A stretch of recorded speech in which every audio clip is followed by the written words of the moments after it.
Batting bowling দুই বিভাগেই দারুণ নৈপুণ্য দেখিয়ে সিলেটে আইরিশদের হারিয়েছে বাংলাদেশ।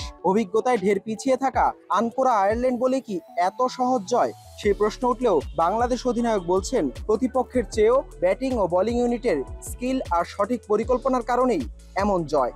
প্রত্যেকটা জায়গায় আমাদের ওই প্ল্যানটা এক্সিকিউট করা লেগেছে এবং যেটা আমরা করতে পেরেছি এটা শুধুমাত্র যে অপোনেন্টের কারণে তা না, এটা যদি প্রপার স্কিল না থাকে বা মেন্টালিটি যদি ঠিক না থাকে এটা করা সম্ভব না। সো আমার মনে হয় যে ক্রেডিটটা পুরা ব্যাটিং এবং বোলিং ইউনিটকে দেওয়া উচিত।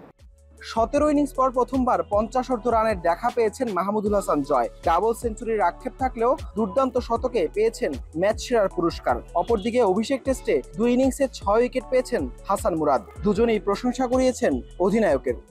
মুরাদের বিষয় যেটা বলবো, আউটস্ট্যান্ডিং। আমার মনে হয় ও কিন্তু অনেকটা সিরিজ ধরে বসেছিল, সুযোগ পাচ্ছিল না। যেভাবে বল করেছে এটা দেখার মতো ছিল এবং আমি আশা করব যে যেভাবে শুরু করেছে ও এইভাবে আস্তে আস্তে স্লোলি ইমপ্রুভ করবে। চিন্তাভাবনার দিক দিয়ে জয় অনেক পরিবর্তন করেছে নিজেকে।